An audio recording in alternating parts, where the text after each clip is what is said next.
নমস্কার, কেমন আছেন সবাই? আশা করি ভালো আছেন। দীপাবলির দিনটা আপনাদের কেমন গেল? আমি কিভাবে দীপাবলি উদযাপন করেছি সেটারই আজকে একটা ভিডিও আপনাদের সাথে শেয়ার করছি।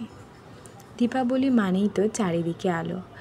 সন্ধ্যাবেলা তাই আমাদের সিঁড়ির জানালাতে এভাবে লাইটিং করে নিয়েছি। এখন দরজার মূল ফটকে প্রদীপ দিয়ে দিচ্ছি। এখন বেরিয়েছি আমাদের মন্দির চত্বরগুলোতে প্রদীপ দেওয়ার উদ্দেশ্যে। এটা হলো আমাদের জলেশ্বরীতলা মন্দির, মা কালীর মন্দির। এই মন্দিরটাকে খুবই সুন্দর করে সাজিয়েছে। গোটা জলেশ্বরীতলা এলাকাটিতেই প্রায় লাইটিং দিয়ে সুন্দর করে সাজিয়ে তুলেছে। আর মন্দিরের ভেতরে দেখুন গাঁদা ফুলের মালা দিয়ে সুন্দর ডেকোরেশন করেছে। চারিদিকে শুধু লাইট আর লাইট। এখানে সবাই মোমবাতি প্রদীপ মায়ের উদ্দেশ্যে দিচ্ছে। আর এই যে দেখুন মায়ের মুখ, যদিও অনেকটা দূরে দাঁড়িয়ে থেকে কিছু ক্লিপ নিয়েছি, আসলে ভিতরে যাওয়া যাচ্ছিল না, তাই মায়ের মুখটা হয়তো সেভাবে দেখা যাচ্ছিল। এখন আস্তে আস্তে সব ঠাকুরকে আমি প্রদীপ দেখিয়ে দিলাম আর মা কালীর উদ্দেশ্যেও প্রদীপটাকে আমি জ্বালিয়ে দিয়েছি। এখানে সন্দেশ ধূপকাঠি এসবের দোকানও বসেছে। এখানে আবার প্রজেক্টর লাগানো হয়েছে যাতে রাস্তার মানুষও দেখতে পারে। এখন যাচ্ছি আমরা জলেশ্বরীতলা দুর্গা মন্দিরে। এখানে বলির জন্য সমস্ত পাঠা নিয়ে যাওয়া হচ্ছে এবং এখানে রাখা হচ্ছে। এখানে খুব সুন্দর ঢাকও বাজছে। এখানে দুর্গা মন্দিরে যে মায়ের স্থান রয়েছে সেখানে প্রদীপ দেওয়া হবে। এই যে দেখুন পাঠাগুলো সবাই এখানে দাঁড়িয়ে রয়েছে। কিছুক্ষণ পর এগুলোকে মায়ের উদ্দেশ্যে উৎসর্গ করা হবে, বলি দেওয়া হবে। এখানে আমার মা প্রদীপ দিয়ে আরতি করে নিচ্ছে। এরপরে দেখুন এখানে কিছু কিছু বাচ্চারা এরকম ঝাড়বাতি দেখাচ্ছে। আমি সেটার ছোট্ট একটা ক্লিপ নিয়ে নিয়েছি। ঢাকের যখন শব্দ হয় তখন মনটা আনন্দে ভরে ওঠে, কারণ ঢাক মানেই পূজার একটা অন্যরকম আনন্দ। সবাই এখানে পাঠা দিয়ে যাচ্ছে আর শক্ত করে বেঁধে দিচ্ছে। এখন আমরা এখান থেকে চলে যাচ্ছি ফতে আলী মন্দিরে। আমি উঠেছি রিকশার মাথায়, এখন যাচ্ছি ফতে আলী মন্দিরের উদ্দেশ্যে। ফতে আলী মন্দিরে যাওয়ার সময় আমরা এখানে একটা গোপীনাথ মন্দির রয়েছে, সেই মন্দিরে মা কালী আসছেন, সেটার একটা আমি ক্লিপ নিয়েছি, আপনাদেরকে পরে সেটা দেখাবো। এখন যেহেতু ফতে আলী মন্দিরে যাচ্ছি সেটা আগে দেখাই। এই মন্দিরে এত পরিমাণে ভিড়, আসলে এটা একদম বাজারের মধ্যে তো খুবই ভিড়। এখানে আমার দাদু বসে আছে, আমার দাদু পূজা করে এখানে। এই যে দেখুন কি সুন্দর করে সাজিয়েছে মন্দিরের ভেতরটা। আসলে এই মন্দিরটা একটু ছোট, এই জন্য বেশি মানুষজন একসাথে ধরে না। এই যে এখানে সবাই তাই মন্দিরের বাইরে প্রদীপ দিচ্ছে। আমি ভেতরে গিয়েও কিন্তু মায়ের ক্লিপ নিয়ে এসেছি। দেখুন অসাধারণ মায়ের মূর্তি, কত সুন্দর করে সাজিয়েছে। মাকে অনেক গহনাও পরানো হয়েছে। এখানে আবার রয়েছে একটা বজরংবলী। আর মায়ের মন্দির গোটাটা কি সুন্দর ফুলের মালা দিয়ে সাজিয়েছে। আমরাও এখানে প্রদীপ দিয়ে দিয়েছি। এর ঠিক অপোজিটেই রয়েছে, মানে অপোজিট না, একদম পাশেই রয়েছে মাজার। এক পাশে মাজার আর এক পাশে মন্দির, কি সুন্দর। আমরা কিন্তু মাজারেও প্রদীপ দিই, মোমবাতি দিই, ধূপকাঠি দিই এবং মাজারেও আমি প্রণাম করি। এই যে দেখুন মাজারের ভেতরে এটাকেও অনেক সুন্দর করে লাইট দিয়ে সাজানো হয়েছে। এখন আমরা এসেছি সেই গোপীনাথ মন্দিরে। গোপীনাথ মন্দিরে ঢুকতেই হাতের ডান পাশে একটা পূজা হয়, এখানেও প্রদীপ দিয়ে দিচ্ছি। এখানে ঘটে পূজা হয় মনে হয়, অথবা যদি মূর্তিতেও হয়, কিন্তু সেই মূর্তিটা এখনও এসে পৌঁছায়নি।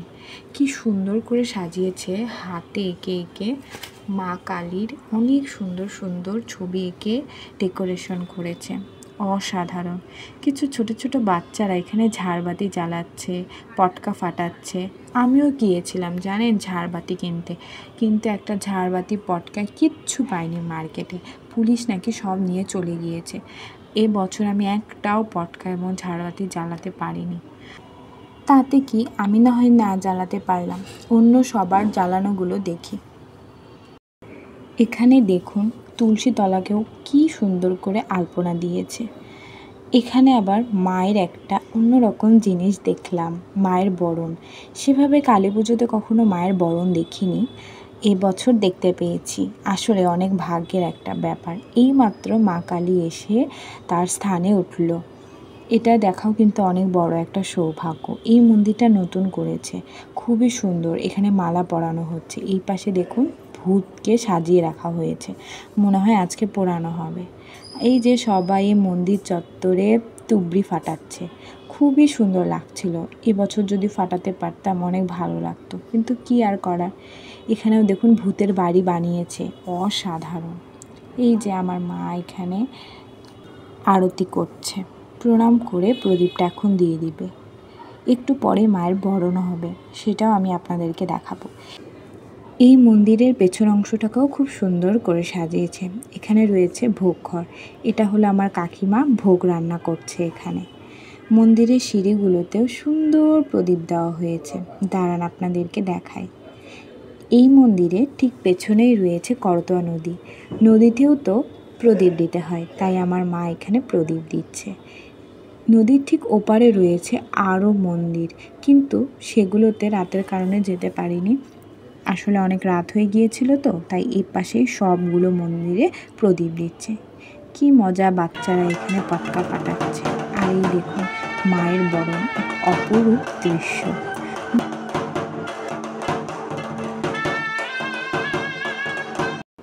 দেখলেন তো? এবারে চলুন আপনাদেরকে আরও একটা জায়গায় নিয়ে যাই। এটা হলো মালতীনগর। এখানেও বেশ অনেকগুলো মন্দির রয়েছে। এই মন্দিরে আবার আমি প্রদীপ দিয়ে দিলাম। এটা রয়েছে দুর্গা মন্দির, এখানে দুর্গা পূজা হয়, তবুও এখানে সবাই প্রদীপ দেয়। ওই পাশে আরও কালী মন্দিরও রয়েছে। এটা আবার বট গাছ, এখানে আমার মা বট গাছের উদ্দেশ্যেও প্রদীপ দিচ্ছে। প্রত্যেক বছরই আমরা বট গাছের উদ্দেশ্যে প্রদীপ দিই, কিন্তু সেটা আরও দূরে। এবার দেখলাম এখানেই বট গাছ, এতদিন এটাকে কিন্তু খেয়াল করিনি, হুট করে চোখে পড়ে গেল আর এখানেই বাতিটা দিয়ে নিলাম। এরপরে আরও একটা মন্দির রয়েছে ঠিক এই দুর্গা মন্দিরের পেছনে। এখানে মা কালীকে এনে রাখা হয়েছে, এখনও স্থানে উঠানো হয়নি। এই দেখুন কি সুন্দর ঠাকুর। এই ঠাকুরের সামনে আমরা অনেক ছবি তুলেছি। যেহেতু থানে এখন ওঠানো হয়নি, তাই থানের বাইরেই সবাই প্রদীপ দিয়ে দিচ্ছে। এটা হলো শীতলা মন্দির। এখানে একটা গাছ রয়েছে, গাছটাকে এত সুন্দর করে সাজিয়েছে, মনে হচ্ছে যেন ক্রিসমাস ট্রি। দূর থেকে দেখা যায় কত কত প্যান্ডেল, কত কত লাইটিং। দুর্গা পূজার মতো কালী পূজাতেও সবাই খুব সুন্দর করে সাজায়, আলোর ঝলমল দেখা যায় এই পূজাতেও। এখানে আবার বাবা মহাদেবেরও মূর্তি রয়েছে, সেখানেও আমরা প্রদীপ দিয়ে দিলাম। আর এটা হলো সেই চণ্ডী মণ্ডপ, মালতীনগর বক্সিবাজার। এখানেও আমরা প্রদীপ দিয়ে আরতি করে নিয়েছি। এখানে ঢাক দিয়ে খুব সুন্দর করে সবাই বাতি দিচ্ছে। সব শেষে এখন বাড়িতে চলে এসেছি, লাস্টে তো খাওয়া দাওয়া করতে হবে তাই না? তাই আমার মা এখানে লুচি ভাজছে। আজকে লুচির সাথে ছিল বুটের ডাল, নাবড়া, পায়েস। আপনাদের কেমন লাগলো এই ভিডিওটা আমাকে কমেন্টে জানাবেন। ভালো লাগলে প্লিজ একটা সাবস্ক্রাইব করবেন। দেখা হবে আপনাদের সাথে নেক্সট ভিডিওতে। ততদিন পর্যন্ত আপনারা সবাই খুব ভালো থাকবেন। আপনাদের সবাইকে জানাই শুভ দীপাবলি। দীপাবলিটা আপনারা সবাই খুব আনন্দে উদযাপন করুন। টাটা।